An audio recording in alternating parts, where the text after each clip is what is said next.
How are we doing? More people are slowly trickling after the party. So we're going to be moving now to a side that I personally like very much. I used to work for a lot of years in cybersecurity, and I mentioned it yesterday that cybersecurity is one of those fields that has been pretty much unrepresented, and you were praying in the desert when you were telling people, hey, there are consequences to these things, be careful how you do this, there are great risks. And the more innovation you take, the higher the risks are.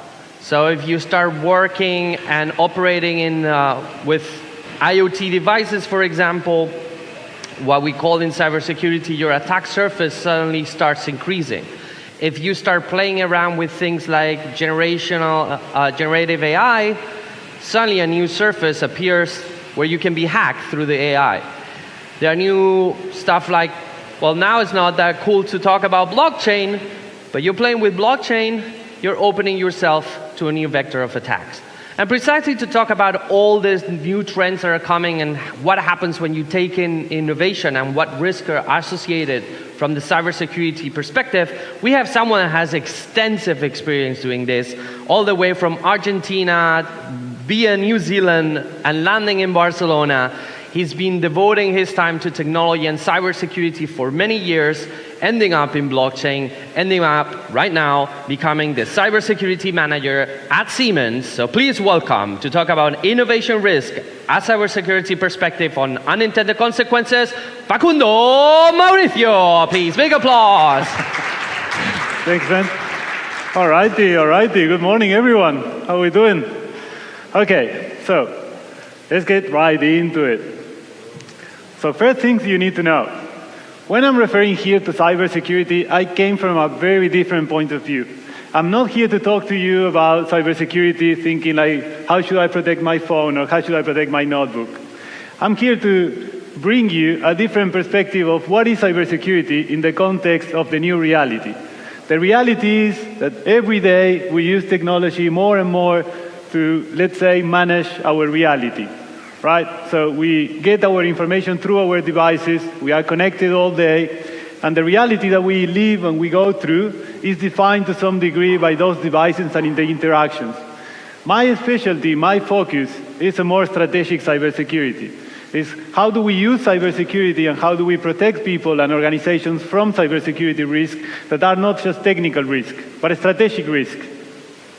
And so, in the context of this chart, and in the context of this event, where probably many of you may have different companies or may have different startups, I thought it could be interesting to do a little bit of review of what are the potential risks that can happen in the future, in the near future. Some of those we're already seeing it. But I want you to take a moment to think on cybersecurity not just as a technical issue, but really looking at cybersecurity as the boundary that we have with the reality that we live through our devices. And then how that affects the lives that we have. So let's go with the first one, which is maybe one of the most obvious one, that is the risk on ending privacy. So we are all very happy with the use of devices, but those devices has a consequence, and is that they usually require our data to work on it, which it provides amazing services, but the trend seems to show that more and more we are willing to provide our data, usually to get services that are for free. Then you may have heard this before, they are not free because we are paying those with our data. And the problem is, we have built an internet, we can build a number of businesses that are based on the premise that we are going to give our data for free in order to get a service for free. And the obvious example of this will be something like your Gmail account, your email account if you have a different company. But regardless, the problem is that you're giving all this information away in exchange for having free email or free WhatsApp or free Instagram. And then no one stops to think how amazingly complicated and expensive it is to run a Gmail service, a WhatsApp service, an Instagram service. And what we are not seeing there is the value of our information, how that information that we provide can be used to generate so much value that actually can pay for these kind of services. And what we're getting now, and this is the trend that we are seeing, and the main problem is that we all get used to having like a free internet. And we all get used to get services that are for free. It will be really hard now to get people to pay for the email service, to pay for the WhatsApp messages, to pay for their Instagram use. And what is the trend? The trend is we will continue in this line of business, if you want, of providing data, which is valuable to us, but that is sort of the end of privacy.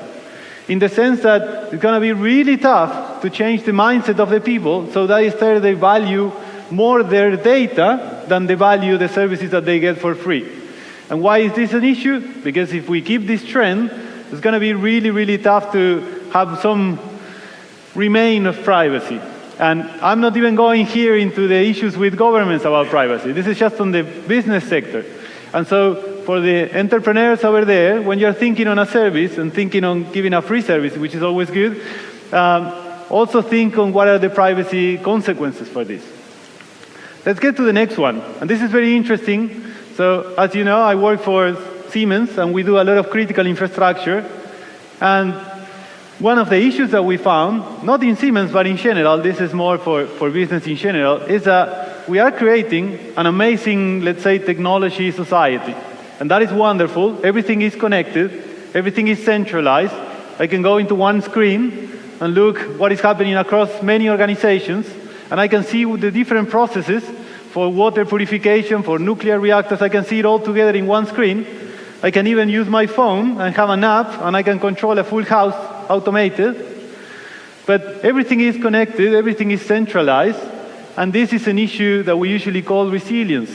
Resilience means that this is an architecture that we create that actually brings a lot of risks to the system, because it's relatively easy to bring it down, because there's not a lot of redundancy, because we usually, for the simplification of our life and the simplification of cost and the simplification of the process, we centralize, we automate, we combine, but then this creates some risk, systemic risk. And this is why we see that someone hacks a pipeline and half of the United States run out of oil. So we start to see in the issues of like 10, 20, 15 years of centralization, of consolidation, of IoT to some degree, and how this is affecting some of the services and the infrastructure. So this is another big risk that we all should take into account. Let's go to the next one. The phasing out of property. This is an interesting one, and this is taking cybersecurity to a different atmosphere of discussion. What we say here regarding to property, you may all realize already, every day new services come that replace things that before we need to purchase in order to be the owner of such a functionality or such a solution. The obvious example, you can say, when I was a kid, we used to buy software, right? We buy Word, Excel, or the Office suite, we purchase Illustrator, or we purchase Photoshop, and then you have it for life. Essentially, you purchase the software. That is no longer the case. We don't purchase software anymore. What we purchase is nothing. We just pay every month for the right to use this software. And it was fine. It's a great business model. Certainly have some risk, certainly have some rewards.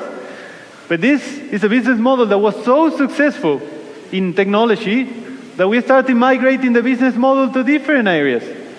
And now you may start having, like, you don't need to own your car. You can just pay a service every month to have your car. You don't need to. So this is very related to what some of you may be familiar with, the gig economy as well. Is this idea that the ownership of things will be replaced by a service. And one of the key elements of having a service, a recurrent service, is that you have to be all-time connected, you have to collect more information, and you have to be online. That is part of the premise of having like an ongoing service. You cannot have a service that you pay every month if such a product or solution is not connected to the mothership and informed that you're still using it within the terms of conditions. But what is the problem in cybersecurity, in strategy, with these sort of solutions? The problem is that you really do not own the software. And the problem with property in this case is that if tomorrow any of you will be declared by some random situation a person non grata, and for example Google will say, well, you know, now you're a person non grata, you can no longer log in into Gmail. Regardless, you've been using Gmail for like 15 years already, but you can no longer log in. And you may say, well, this may be an extreme. This is not extreme. This happens every day. It happens every day with people who have like political differences or in countries where this brings issues. And it may not happen with Gmail every day, but it happens with PayPal. It happens with a number of services. People get their accounts canceled. And if you have information in those accounts, that is also a risk that you have to take into account. So we create this situation in which, on the one side, it's awesome to be able to pay $10 a month for whatever service, but that is as long as the company giving me the service is still willing to give me the service. And if they found a reason not to give it anymore, I do not only lose access to the software itself, to the capabilities, but I lose access to the data that I created in that. So this is part of the strategic risk that we look. And if you now take a different perspective, and you think from the point of view of an organization, and you are the CEO or the CTO of an organization, and you say, what is the risk that we are using a company that tomorrow may not want to do business with us? This is a real risk. This is real analysis that is being done in executive meetings. Why? Because we see this, for example, happening in Ukraine and Russia. What do you think happened with some of the business that were, for example, operating in Russia, and suddenly Russia was, let's say, cut out of certain software? This happened. And after what happened, boards around the world, they start thinking about these sort of issues. We've been saying about those issues for years, but thanks to the conflict, let's say, this became a real problem. A real problem of what is the sovereignty? What is the ownership of actually having a service or a product, especially if it's a digital product? And also, what is the boundary of a product? Like, does the product end at the functionality, or it includes the data that I use in that service? Right? So if Gmail tomorrow were to say, yeah, you continue to have emails, but all your emails are no longer available, is that still fair? I mean, is this a problem for Gmail? I don't know. I mean, this is part of the discussion. And this is, through the conflicts that we are now seeing, issues that we start seeing on the chessboards and on the discussions of many board meetings. Because this is becoming a real problem, not only for people, but now for organizations. And it's probably that sanctions will continue. And through the continuation of sanctions, is that this has become a more and more real issue. And maybe not everyone knows, but like, as we get into these crazy conflicts, more and more players will be on one side or the other, and that means that depending on which side you are, is the sort of software solution, businesses, and tools that you have access to. And if you're a global organization, you need to start thinking on those issues, to which side of the equation I will end up in.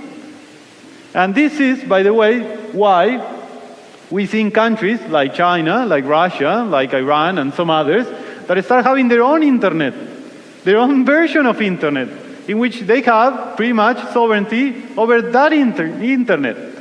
And it's funny because it's parallel to the one that we know, but if any of you have traveled to Russia, even in the past, in the last few years before the conflict, or went to China, they have the same Facebook, but it's called different. They have the same Twitter, but it's called differently. And what is the advantage? That you cannot shut them down. And if you want to enforce some sort of crazy measures over them, most of their infrastructure will continue working. And through conflicts, we are seeing the value of that. Get to the next one. Consolidation of options.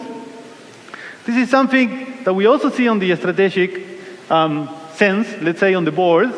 What is the problem here? Every day, there are less available options to which to pick services. Services, I'm talking about technology services, or products, if you want. If I were to say how many editing software for images or video there are around, maybe 3, maybe 2 that you can mention.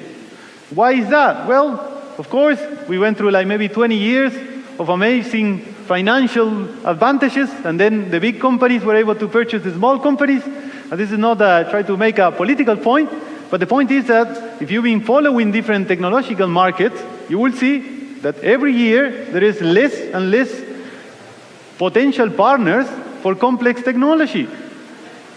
And I don't want to say if it's bad or good. I personally believe maybe trending towards a bad solution. But what is the problem with this? Like if I told you that now the discussion is like, how do we create a cybersecurity strategy? How to create a system that is resilient, reliable? how you protect yourself from different issues in the future, one of the ways you do it is through diversification.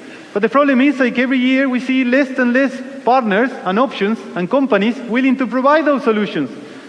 And so this is a real risk, because now you don't really have like a lot of options. So this is something that we look very closely, and it's a problem that is going to be happening, that also this consolidation of options, they are usually all clustered in the same countries, like the US, like in China, a little bit in Europe, I would say a little bit, minimum. And then we see these options. You either need to choose one side or the other. It's getting really tricky. Let's get to the next one. It's really be more tricky. We get into the social. As I say, we are looking at cybersecurity not from the point of view of like my phone was hacked, but we look at what is the impact of the technologies that we create. What is the impact that has in the life of people? And one of the impacts that we can actually see and measure is this idea of group thinking. Now, we create technologies, we develop solutions that try to maximize, to the degree that we can measure, the satisfaction of the user when they use our application. So if we are creating a tool that is, for example, showing you news, we want to maximize so the user feel like we want to spend the maximum amount of time. And what happened? We start to create tools that sort of re-emphasize what the user believes to be true. We are creating tools that actually make the users only relate with other users that think in the same way. And for this user, the experience is that everyone thinks in the same way. And the world looks like I see the world. There's nothing else out there rather than what I'm seeing.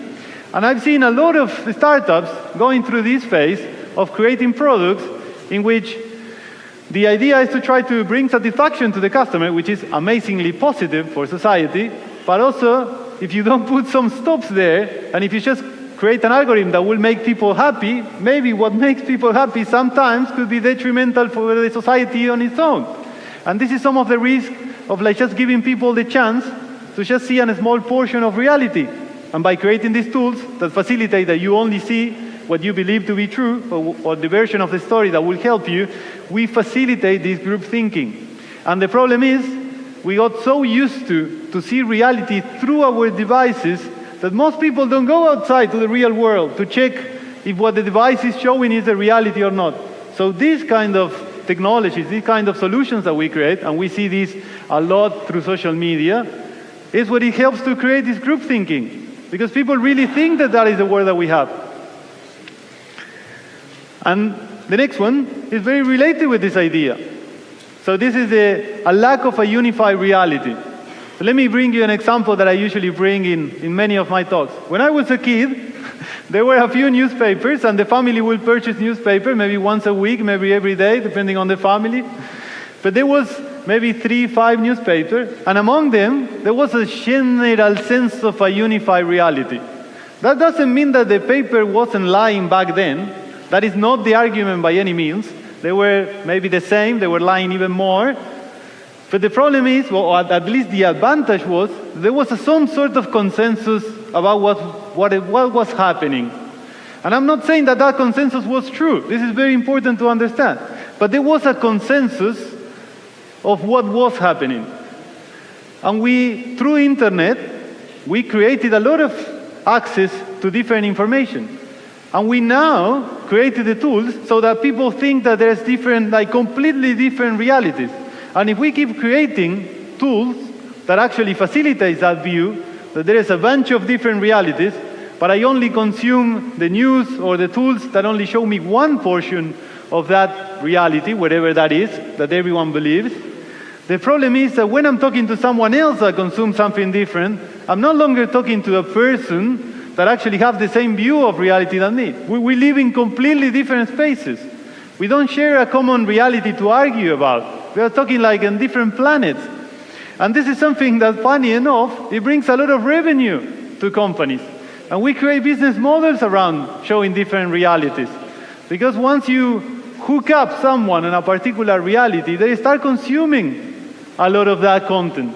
And the more radical the content it is, the more crazy the content it is, the more deep you go into this rabbit hole, wherever that rabbit hole's been, and that is super, super valuable for an organization. If you are, for example, doing news, or if you are a social media company, there's a lot of value in capturing that audience. Because that audience, now that becomes their reality, and that is the place where they can find others who think the same. And even though we believe that we are a very organized and advanced society, we still need some sort of group, tribe, collectivity, community. And so these communities grow very rapidly, and it's very lucrative for the companies to emphasize or facilitate the creation of this. So this is another example of a crazy important cybersecurity risk that we see. But this is only if you start looking cybersecurity way outside just the security of the network. If you start looking as really, how do we protect what it remains of us humans and organizations? How do we protect what we think from the influence of the devices that we use? That is the core of that. So with that, I'm going to just say a few words about myself. My name is Facundo Mauricio. I work for Siemens as a cybersecurity manager there. And let me tell you that my focus is usually to be a little bit more pessimistic, because I get paid to identify what are the risks of the future, where are the blind spots. I work trying to find strategically where we're going to find the future issues, not the current issues. And so that is a little bit what brings always to the discussion. And as I say, the focus that I hope to take from all of you is to really start thinking that when we create solutions, that we create technology, that has an impact on the people who use it. And the business model that you use, even if those have been validated, those also have an impact on the people you use. And so hopefully, you will now see reality through a different lens. If any of you want to know more about sort of this way of thinking, you also have my book, Cyber SEO. You can find it everywhere. And with that, thank you very much to all of you. Pleasure. Thank you, Facundo. Thank you very much. Y arriba la Argentina.